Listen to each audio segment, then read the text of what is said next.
Hello, everybody. Please let me know if there are any technical problems.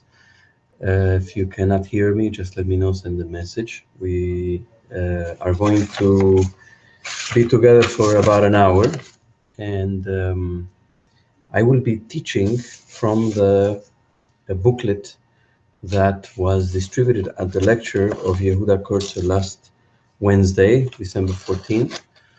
And you have a link below your screen, below the YouTube screen. There is a link that you can click on and you will get access to the booklet. So get ready. Go to page 1. We're going to start in a couple of minutes. I want to just start with a brief introduction. Let me know if there's anybody. Why don't you send me somebody a message? Just saying that you can hear me, so I know that everything is working and I'm not talking in vain to myself. Okay, I'm not getting any messages. Okay, sounds good. Okay, great. Wonderful. Thank you, Mark and Ira. So let me start. So we're dealing here with a very complex issue. And there's a lot of emotions about this and a lot of anxieties about this, also a lot of hopes in some people. Some people have a personal lived experience with the issue of intermarriage. Some people are struggling with their Jewish identity and the meaning of their Jewish identity. So there's a lot of, I think, of personal dimensions to this. There are, of course, implications beyond the personal for the community. There are implications, larger implications in terms of the Jewish people. So it's an issue that is pretty loaded, and that makes it complex and personal. So I understand that we don't all agree about this.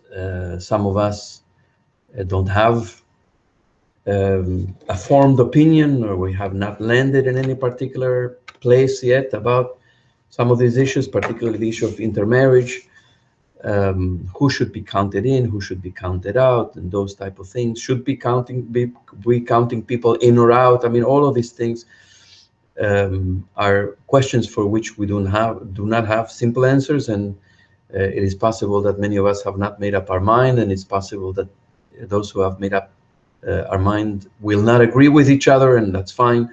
That's why we're having these conversations and study, and we're approaching this with from a number of different angles, with the Hartman lectures and the webinars and further opportunities for study, as well as a lot of small group conversations in people's homes, which we will launch in about a month, and then there will be a number of larger events for the entire community, probably in the sanctuary. So, we are coming at this from different perspectives and different angles in order to clarify where we stand, in order to understand what other people are thinking about these issues, and primarily what is at stake is the subject of today.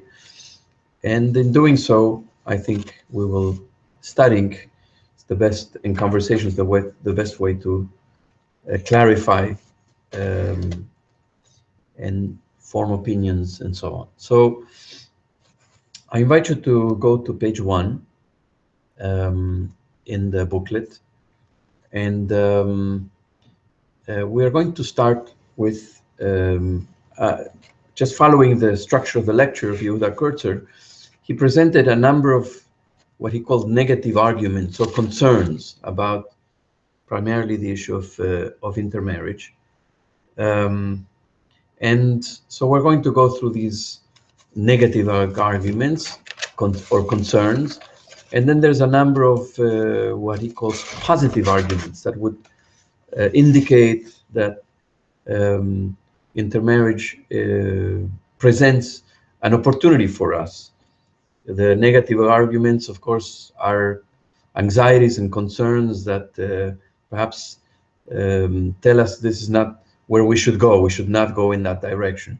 And maybe, we're all wrestling with, not all, but some of us are wrestling with a tension within us between our anxieties and concerns and why we should not be doing this or embarking on the path of intermarriage, allowing intermarriage to happen, or validating it or giving it legitimacy within our community. And part of us that might feel otherwise, that there's some positive and some opportunity for us here. So let's go to the sources. The first source comes from the Midrash. It's an old rabbinic source, Leviticus Rabbah, which reads as follows: Rabbi Huna said in the name of Bar Kapara, because of 4 things were the Israelites redeemed from Egypt. The rabbis are trying to find in here, what is the merit by which the Israelites merited to be taken out of Mitzrayim by God? What is it that they did that, or in which ways they behaved that awakened in God the will or the desire to take them out of Mitzrayim? So the Midrash tells us that the Israelites did 4 things. They did not change their names.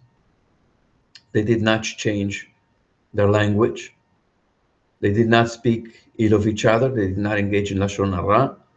And they did not engage in sexual promiscuity. And there's a 5th reason here given in the Midrash. Some say they did not change their clothing. In other words, they maintain their allegiance and their loyalty both to external forms or expressions of their Jewishness, of their identity, and they maintained also loyalty to some internal moral aspects of their identity. Now, this is very interesting because we are now beginning this week reading about Yosef, the story of Yosef, who is the ultimate Jew turned other.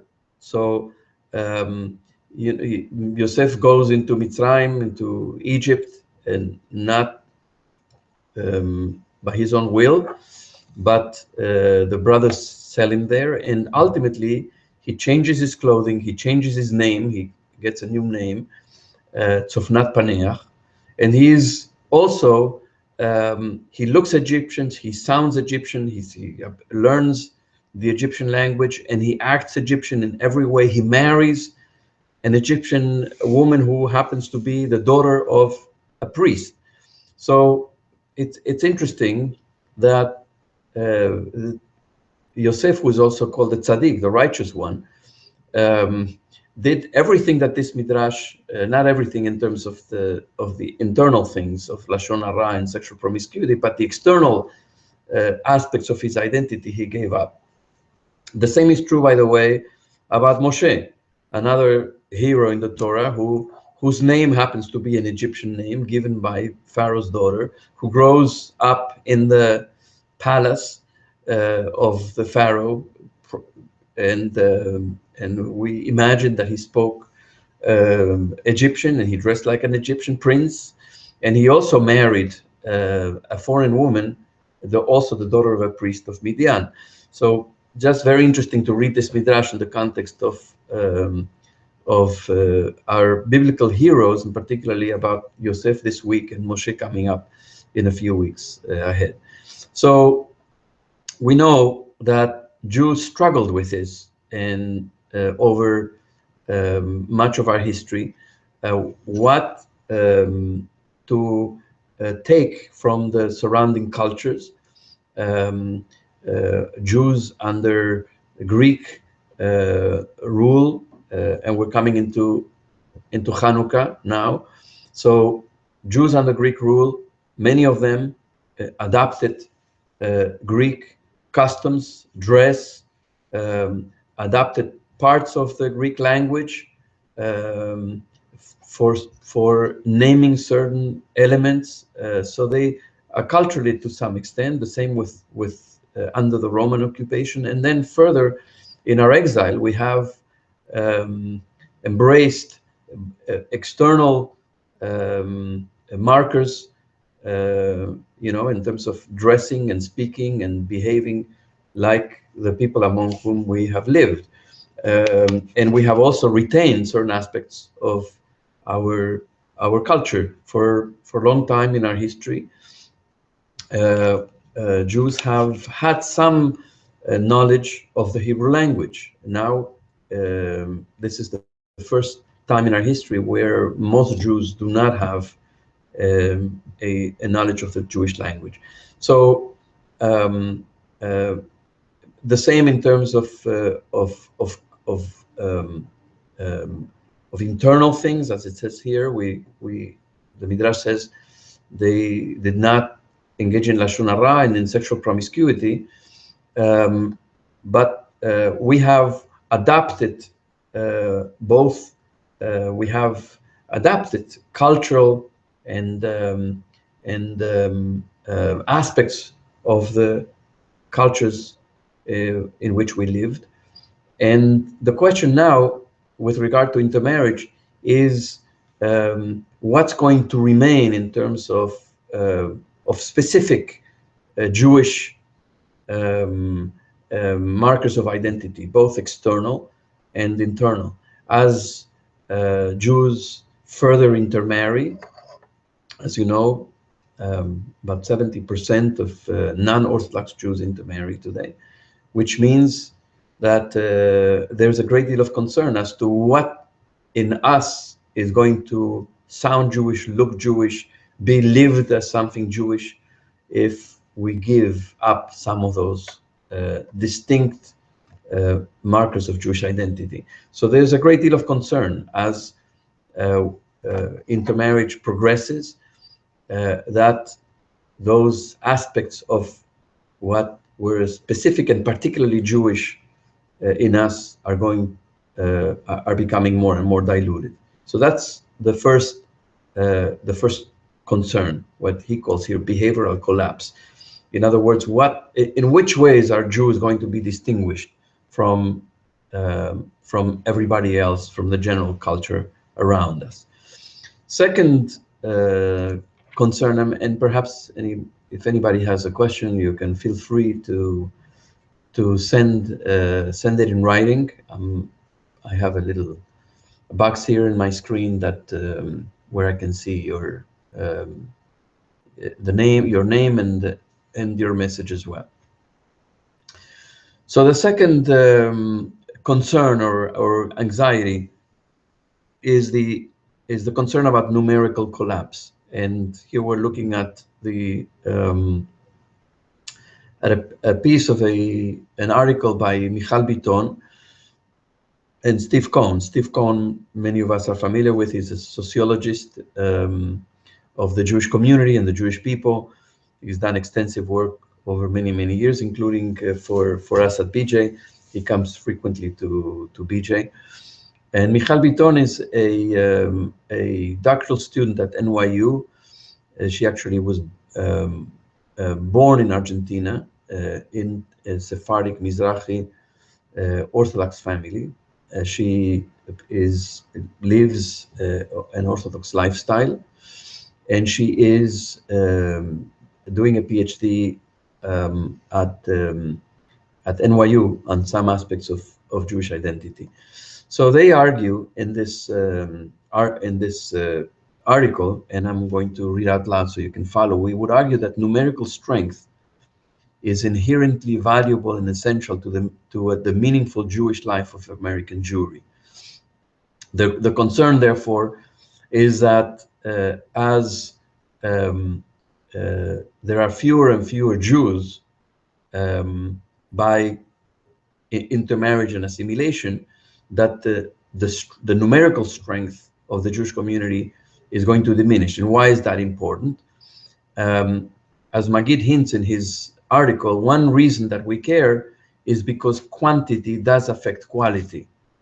More engaged Jews mean stronger communities, able to mobilize more people and more resources, critical to achieving political influence, social diversity, cultural creativity, and religious vitality. I mean, we know this. Those of us who've had experience or have lived in Jewish communities that are smaller Jewish communities are often know this very well. We come to the American Jewish community. We know that this community of 5.5 million Jews or so has tremendous resources, tremendous political influence, and as it says here, social diversity, cultural creativity, and religious vitality. You can't have this you don't find this in smaller Jewish communities around the world. And it matters that we maintain our numbers, and therefore intermarriage would move us in the direction of having fewer and fewer Jews. It's true that as a people, by incorporating members of our families who are not Jewish, as a people, as a community, we may be larger, but in terms of numbers of Jews, the concern is that we're losing Jews. So fewer Jews, I continue reading, means fewer friends for our children at Jewish summer camp, fewer fellow daveners for synagogue goers, and smaller enrollments for day schools. And presumably, members of our families who are not Jewish will not go to shul to daven. They will not participate in Jewish summer camp. That's the assumption of this article. And they will not be interested in enrollment in Jewish day schools. So what will happen to Jewish day schools when there are fewer and fewer and fewer Jewish students, diminishing the variety of Jewish possibilities? In addition, they say, the number of active American Jews of all denominations affects Jews worldwide. So it's not only a concern in terms of our own community, but it has an effect on Jews in other parts of the world. As today's strongest diaspora Jewish community, American Jewry lends crucial support to Jewish communities across the world, particularly to the State of Israel. We have to remember that, and we all know that one of the big anxieties is that if the Jewish community here loses political influence, among other things, that we worry for what will happen to American support of the State of Israel. Without the Jewish community advocating for support for Israel, what will happen? Will America continue to support Israel if the Jewish community doesn't work for it or demand it? Big question and big concern. Those who believe, by the way, this is a concern also on the part of Israelis who often bring this up. You know, what will happen if the American Jewish community becomes so weakened, and in this case, talking about numbers, that they are no longer have the influence to demand that America support the State of Israel. Those who believe, I continue reading, in a healthy relationship between America and Israel, who see Israel as a haven for endangered Jews and who treasure its promise as a Jewish and democratic state, must care about the number of American Jews who are willing to help shape Israel's destiny through their political power. Third anxiety here is about structural collapse. That's on page 2. And Jonathan Wucher in this article called Sacred Survival, says as follows: the American Jewish civil religion is an institutional ideology that functioned effectively to buttress the position and claims of the polity that sponsored it. In other words, we have a system, we have an organized Jewish community that is a system that has worked to buttress the position and the claims of the polity that sponsored it, of the Jewish community. It unified Jews across denominational and organizational boundaries. Think about the major organizations of the Jewish community, from UJ, from the federation system to American Jewish Committee to AIPAC, and so on and so forth. It unified Jews across denominational and organizational boundaries. It legitimated the activities of the institutions of the polity itself, especially the federations. It also mobilized Jews to give and to work on behalf of the purposes defined by the polity. However, it was more than that as well. Civil Judaism, and Judaism in the last 50, 60 years, has been, for many people who don't go to shul, who are not connected to any type of religious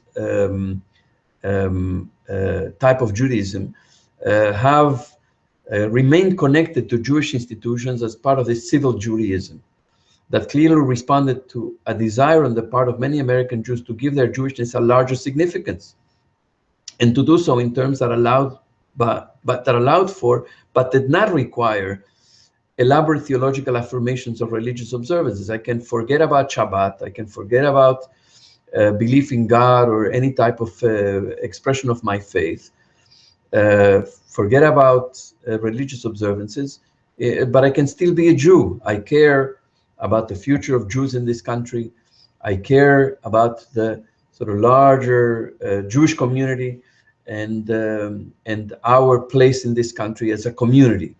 So it was, in many ways, he says, an ideal religious stance for Jews who, as they moved to the suburbs in the 50s, had rushed to build synagogues in order to fit in well with their church-building Christian neighbors, but who were uncertain about the content with which to fill these synagogues. And we know, I mean, synagogues are in a huge crisis because most synagogues did not have any significant meaning and content in order to be able to attract Jews in a significant way. I mean, it provided a place for Jews to socialize.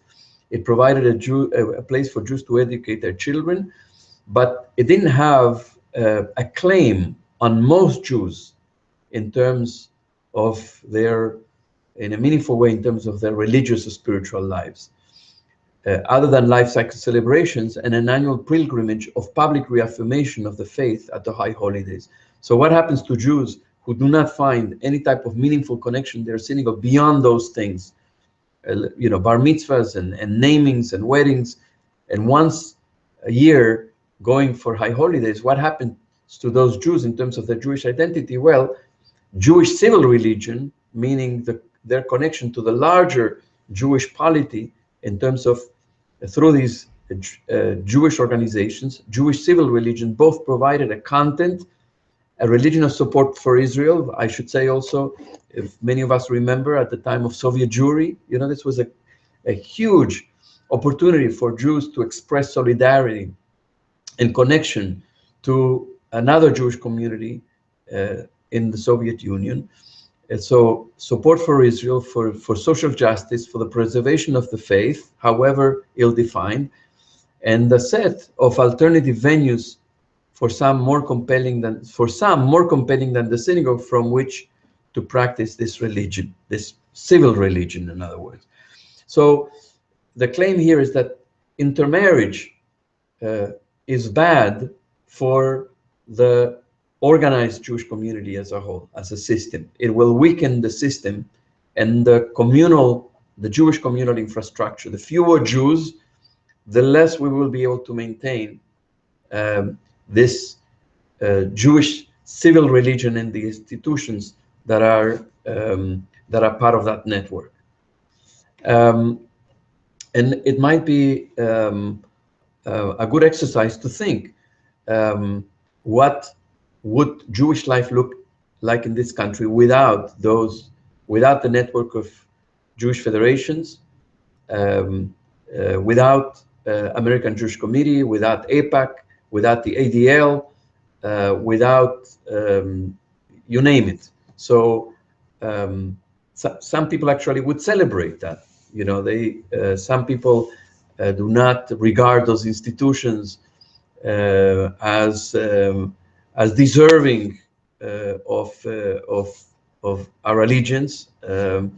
Other people do, and so just imagine what Jewish life will be like without those Jewish institutions, which many people worry that with the further advance of intermarriage and the quote-unquote dilution of Jewish life, what will happen to that system? Okay. Let me continue now with another set of arguments or concerns or anxieties that don't have to do with the American Jewish community, but have to do with some other set of issues. And he calls it here consequences for Judaism as a continuous tribal familial culture. And he brings a text, the text very familiar to us from the book of Genesis, from the early life of Avram. And Adonai said to Avram, after Lot had parted from him, as you remember, Lot went one way and Avram went another way, and they divided the land. Lot went east and Avram went west. And God said to Avram, raise your eyes and look out from where you are to the north and south, to the east and west. For I give all the land that you see to you and to your offspring forever. I will make your offspring as the dust of the earth, so that if one can count the dust of the earth, then your offspring too can be counted. Up, walk about the land through its length and its breadth, for I give it to you. And Avram moved his tent and came to dwell at the terebinths of Mamre, which are in Hebron, and he built an altar there to Adonai. So this is primarily the beginning of our story. This is the beginning of our story as a family, as descendants of Abraham. I mean, that's who we are. We are Abraham's descendants. And it talks here about the Jewish people in terms of a family. With a land, this is the land for you and for your offspring. And also the assumption here, or the blessing given to Abraham, is that this family will become very big. It will be then it will be like the dust of the earth. In other words, we will be many of us, but we will maintain still a self-understanding, a sense of our identity as part of a big family. And this is what we have internalized. We have internalized that we are part of a family, and that we are in many ways responsible for the continuity of this family by bringing into the world more Jews, and to leave to fulfill this blessing by bringing Jewish children into the world. And that's something that we all have, all of us who grew up as Jews, or who have embraced Judaism, we have sort of internalized this self-understanding of ourselves as a family. Those who have converted to Judaism have converted into a family, and to become indistinguishable members of that family. In other words, those Jews who become Jews by choice are embraced within the family with no difference, and they as well are invited to be part of this continuity, to bring Jewish children into the world. So what happens now with intermarriage and with the increase non-Jews into the Jewish community. In other words, what happens when we bring in people into our community, or extend the boundaries of the Jewish community to include people who are not part of our family, of our original family. And so it's a great concern. Are we going to lose something, our sense of being a familial culture? The next text is from the book of Numbers, and takes us already a few generations after Avram, and this is from the census. And the book of Numbers says, on the first day of the second month, in the second year, and so on. I jump into verse 2. Take a census of the whole Israel community by the clans of its ancestral houses, listing the names, and so on and so forth. And what you have here is a list of the different clans and the different tribes that make the Jewish people at this early stage. And in many ways, we have carried, I think, the same concept of identity, that we are actually, that our kinship is tribal, that we are a large tribe, that we see, we sometimes joke, we use the word tribe sometimes in a joking way, are you a member of the tribe? Is he a member of the tribe? Is she a member of the tribe? But there's something very powerful, very deeply, I think, internalized about the fact that we see ourselves not only as a family, as the family of Avraham and his descendants, but that we see ourselves as a very big tribe with that type of connection and kinship. And that another thing interested about this text is the obsession with counting. Another thing that I think we have internalized is that obsession about numbers. How many are we? I remember, even as a child, often asking, how many Jews live in the United States? How many Jews live in the United Kingdom? How many Jews live in France? How many Jews lived in Argentina? And I remember the ranking of the Jewish communities at the time. It was first the United States, and then it was the Soviet Union, and then Israel, and then and Argentina didn't come too far down that list. It was number 5 or 6, and there was this obsession about numbers and counting ourselves. And now I think the obsession or the anxiety is about how many of us are sort of leaving the community through assimilation and intermarriage. And you can see here in this section in the book of Numbers, this obsession, that the root of this obsession about counting. So Yehuda Kurtzer, in the lecture, I am sorry that we don't have the video yet. We are waiting for the Hartman Institute to actually send us the video link so that we can make it available to everybody. But in the lecture, he said the other day that the idea was never that we are not going to, some of us, to intermarry. At all times in Jewish history, there were people who intermarried. The question is the rate of intermarriage. Can we introduce foreigners, people who are not originally from our family or from our tribe, and still consider ourselves a tribe? What is the point at which our sense of connectedness, of kinship as a tribe, becomes lessened by the introduction of people who do not belong originally to the tribe? So that's the question, and I think that's the anxiety. Will we be able to still call ourselves a tribe, and feel this sense of kinship one with the other?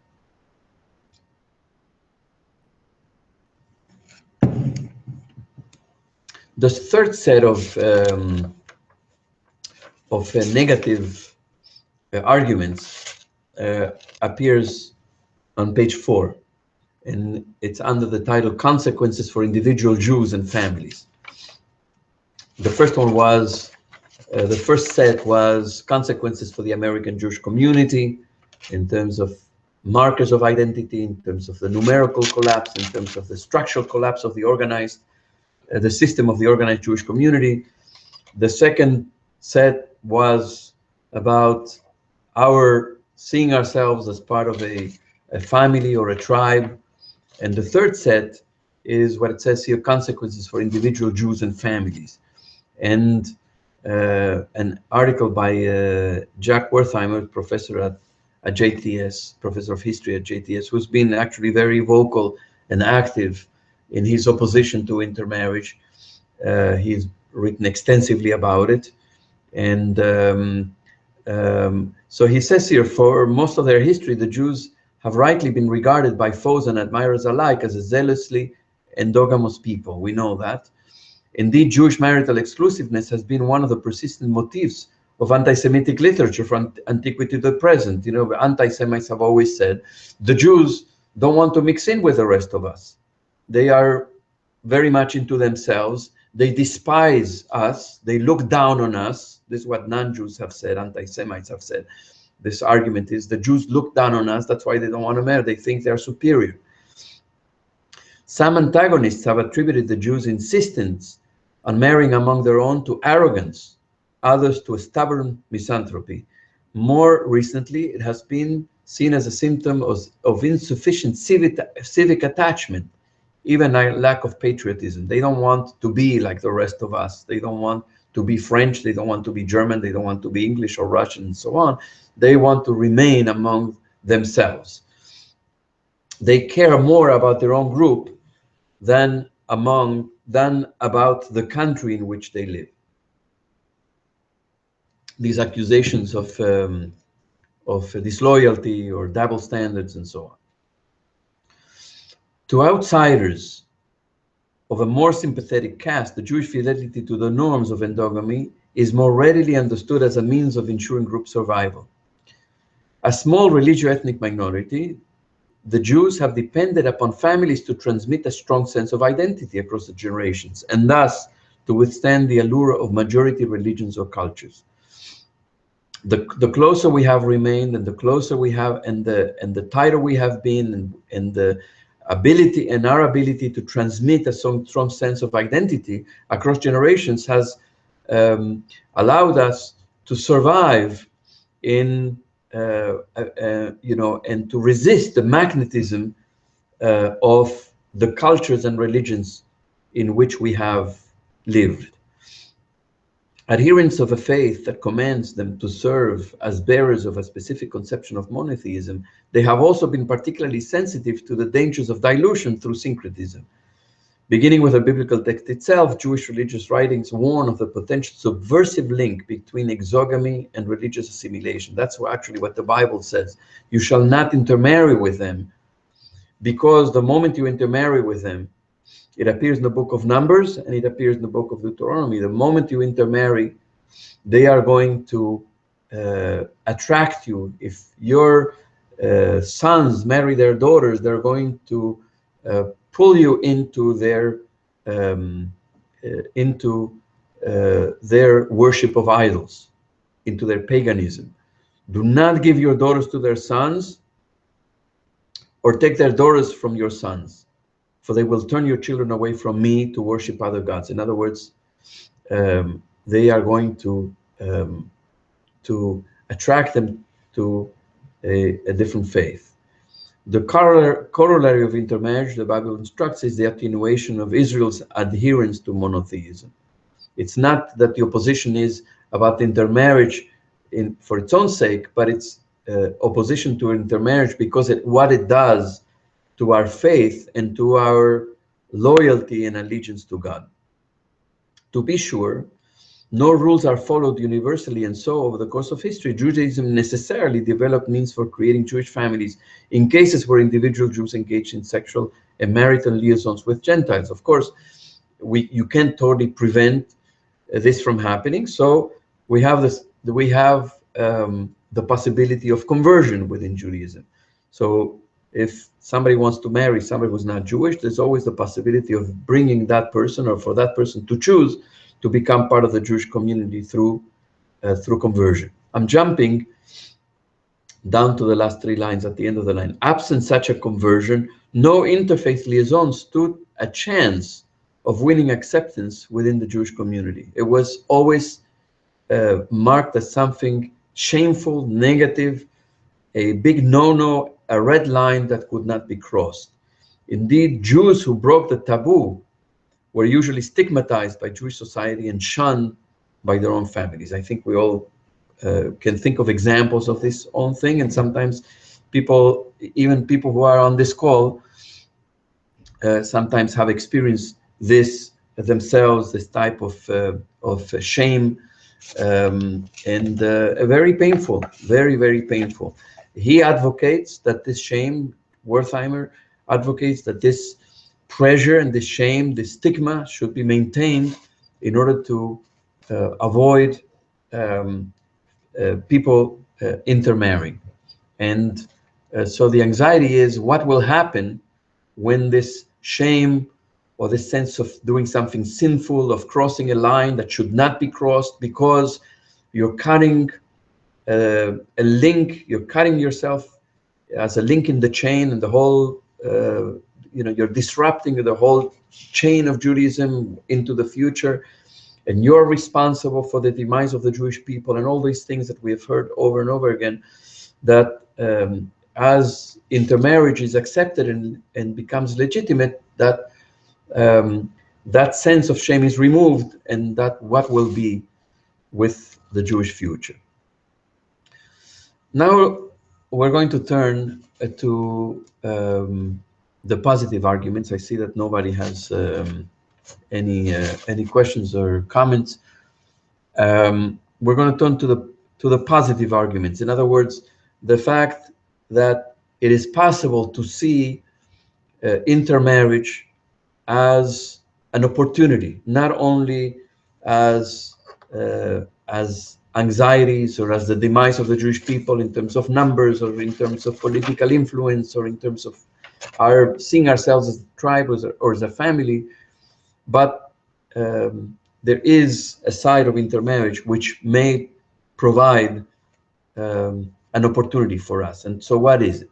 So first of the positive arguments is a text by Steve Cohn and Arnie Eisen, Chancellor of JTS, in their book called The Jew Within, written 15, 16 years ago, where they say, and I'm going to skip a little bit around here, I'll start with the beginning. We are convinced, however, that more than ever before, personal stories are basic to who American Jews are as Jews and as human beings. Personal stories. In other words, the personal has taken the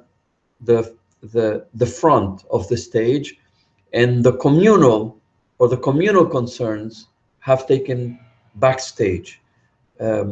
We used to think as Jews before that we must do things for the sake of the community at large, and for the sake of the Jewish people at large, even though some of those things went against our personal desire or our personal well-being, that we had to sacrifice our personal story for the sake of the strength and the well-being of the Jewish community and the Jewish people. They say, now more than ever before, personal stories are basic to who American Jews are. We come to live in a country that values personal choice, that values personal autonomy. We don't only think about what's good for the community at large. We also think here in America, what's good for me. Let me skip a few lines. We're 5 lines down from the top. Their Jewish identities are not constituted by organizational activity, do not center on concern for the state of Israel, and do not arise out of anxiety about anti-Semitism. The communal quest for sacred survival that animated many American Jews a generation ago is simply not what motivates the Jews whom we studied, nor do they manifest any traditional sort of Jewish religious commitment. We rarely met individuals who said they came to Jewish commitment because of particular beliefs in God or revelation or the chosenness of Israel. Nor did we meet many individuals who expressed their Jewish commitment primarily by performing a fixed set of behaviors. In other words, this is not about mitzvot, this is not about belief in God, this is not about the Jewish community at large, this is not about Israel, this is not about anti-Semitism. What matters to the Jews we interviewed, rather, are powerful individual memories and experiences, the personal stories in which these figure, the personal journeys that they mark, and the people who share the most meaningful moments on these journeys with them, primarily the members of their families. In this, they bear a strong resemblance to Christians in late 20th century America, among whom a traditional spirituality of inhabiting sacred places, churches, and so on, has given to a new spirituality of seeking. This is the phenomenon of the seekers, characterized, as it is among the American Jews we encountered, by negotiation among competing glimpses of the sacred, experiences of partial knowledge. They don't have to buy the whole package. You don't have to do the whole system of mitzvot. You don't have to buy into the full system of the faith and the belief system of the Jewish people. You can have partial experiences of knowledge and practical wisdom and what's good for you, what's meaningful. I can take a little piece of Shabbat, I can take a little piece of daily prayer, or I can take a piece of prayer once a month, and I can make it work for me in my personal journey. It's not about being a Jew because I'm part of a larger community and I care about Israel and anti-Semitism and so on. It's about my personal story and how Judaism has elements that intersect with my personal story and give my personal story a sense of relevance and meaning and make me feel a sense of connection and so on. So this is really what we are seeing more and more in not just in the Jewish community, in other communities and other religious communities as well, in terms of pick and choose from a very large menu of opportunities. People choose whatever is good for them. And this is really what America is about the legitimacy of personal autonomy. Yehuda Kurtzer, in the lecture, he says this is a moral claim. That this is what America is about. I make the choices I want. I don't have to buy into the full package, and I don't have to be worried about whether my path or my choices are going to affect the Jewish people at large or the Jewish community to which I believe. I can do whatever I want, and that's fine, and that is my moral right. And therefore, intermarriage, seen in this context, is an expression of this moral value in America called a personal autonomy and choice. Do you prefer to live in a community where that ability to choose is taken away from you, where others will decide what's good for you? Or do you prefer to live fully in America, even with the live in America with this ability to personally choose and decide for yourself, even at the cost of intermarriage or some sort of dilution of the Jewish people and so on? That's the question here. Judaism is not about, for most people, subscribing to the full package of norms that tell us what to do and how to think and when to do what, but it is about, turn the page to page 6 or scroll down to page 6, and the text from Micah. He has told you, God has told you, O human, what is good and what Adonai requires of you, only to do justice and love goodness and to walk modestly with your God. That's what being Jewish can be about. I'm a person who does justice. I love goodness. I'm a person of modesty who walks modestly with God, and that's my choice in terms of how I want to be Jewish without having to plug into a whole system of communal norms that I have to buy in its entirety. I have the autonomy to decide, and that's what this text in the Talmud in Masechet Yevamot about. So let me read it for you. We only have 10 more minutes, and I'm a little bit mindful of the time. But what this text says, it is taught. Rabbi Eliezer said, "Whoever does not engage in producing children, it is as if he spills blood." There is a commandment to engage in reproduction. Ben Azai said, "It is as if he spilled blood and diminished the image of God." So it's not have children, according to this text, is something very, very consequential. Not to have children is something that is equated with murder. So then the text says, "Be thou fruitful and multiply," of course, in the book of Bereshit. They said to Ben Azai, who was a scholar of the 2nd century, "There are those who learn well and fulfill well, those who fulfill well but do not learn so well. It appears that you learn well but do not fulfill very well." Why? Because Ben Azai didn't have children. He was not married and he would not have children. So he learned well, but he did not fulfill well, in other words, his obligation to have children. Ben Azai said to them, "What shall I do?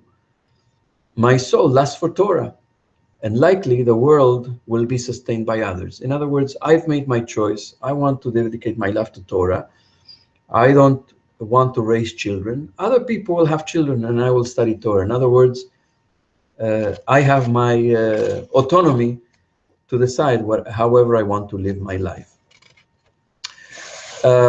So in other words, there's already support from the Bible and the text from Micah and from this text in the Talmud for some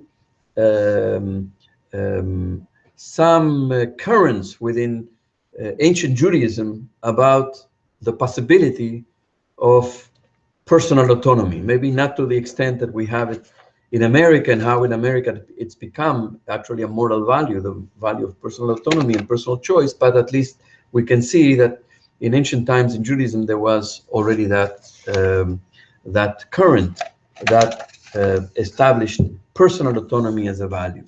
Now, we're moving into a very interesting text in the last 7 or 8 minutes of the webinar, and it's a text by Shaul Magid. It's in very small print in the booklet that I have. So I have the book. I hope in your screens you can see it larger. And this is a fascinating book called American Post-Judaism, Identity and Renewal in a Post-Ethnic Society. Basically, what Shaul Magid argues in this book is that the changes that we are experiencing in terms of living in a society that he calls it a post-ethnic society. Very few people in the present generation or in the new generation are connected singularly to one ethnicity. That there is we are more and more seeing the mixture of ethnicities.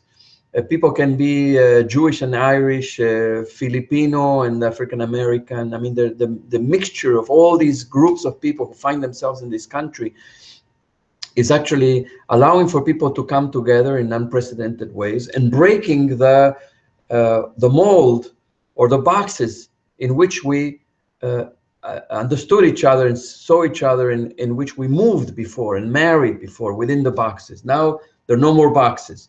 So he says this requires now a very big paradigm shift, and we need a new approach to Jewishness and Judaism in contemporary America. We need to rethink the way we have thought about ourselves. We need to redraw the boundaries. We need to rethink about what it means to be Jewish and what about Judaism in America, given that new context. So he says, Jews must learn, I'm at the sort of towards the end of the page, 6 lines from the bottom of page 20. Jews must learn how to think within its boundaries and not simply deny its existence or remain wed to old paradigm odds in order to create models for survival, continuity, and renewal. This is really fascinating.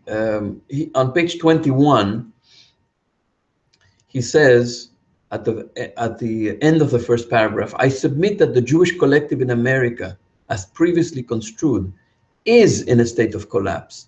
But unlike those who view this change in purely negative terms, I suggest this collapse is largely dependent on the lens through which it is viewed. You can view it as something negative, or you can view it as an opportunity.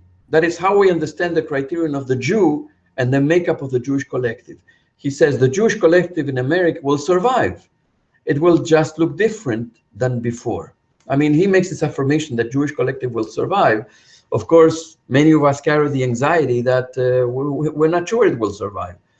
And that's, that's what we're wrestling with, saying, okay, well, maybe there's an opportunity here with intermarriage, redraw the boundaries, bring more people into the Jewish people, although they're not Jewish, but they're part of our communities and they're part of our families.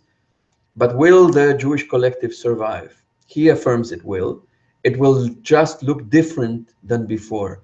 The normalization of intermarriage combined with a fairly new phenomenon of the intermarried Jew remaining part of the Jewish community, that's actually very important. That what we've seen before is that intermarried Jews tend to assimilate. The new thing is the possibility that the intermarried Jews, both the Jew and the non-Jewish person in the marriage, may become and may remain part of the Jewish community. Not just the Jew, but also the person who's not Jewish may become part of the Jewish community. In other words, we've become a bigger people by if we are able to embrace this paradigm, this radical need for revision and paradigm shift, if we are able to reimagine a new model of community that includes non-Jews and intermarried Jews, then we will have a vibrant community, a larger community. As it says here, the intermarried Jew remaining part of a Jewish community and bringing his or her spouse and children into that community raises new issues about the very construction of a Jewish collective that includes non-Jews. In further down, he says, in contrast to ethnicity, ethnic identity refers to a person's self-perception of being a member of an ethnic group. And you should read this section where there's a distinction between ethnicity and ethnic identity. You should read it. We don't have time now. He says, in my view, the age-old criterion of Jewishness is rooted almost exclusively in familial history and affinity cannot survive the multi-ethnic family that no longer requires one to choose ascribed allegiance. So read this section. It's really fascinating. The whole book is fascinating, whether you agree or not with him. But it certainly opens new avenues for thinking. In the next page, Alan Dershowitz makes the argument that we don't, that we used to count either you're fully Jewish or half Jewish or partially Jewish, that everybody has a chance to be counted, even if you're partially Jewish, to be counted within the Jewish collective. And the final text by Leonard Sachs is about the fact that it's the counter argument to the concern about the diminution in our numbers that we saw at the beginning with Michal Bitton and Steve Cohn. This is the counter argument. And here it says that the more we include non-Jews into the community, the larger the Jewish people becomes. Let me see. I have a couple of questions here.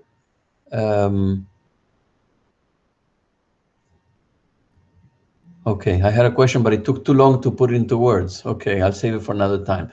And Mark says, of course, if everyone sits under his or her own fig tree, we'll soon run out of fig trees. I didn't pay attention when that comment came up, but we can plant new fig trees. That's always a strategy that works. It's 1 o'clock in my watch. I am happy to spend this time with you. I don't like monologues, but that's what webinars are about. I thank you for coming. I hope this was constructive and productive and clarifying. And I hope that we will continue the conversation in small groups, in larger groups, and in further study. Thank you very much, and good rest of the day.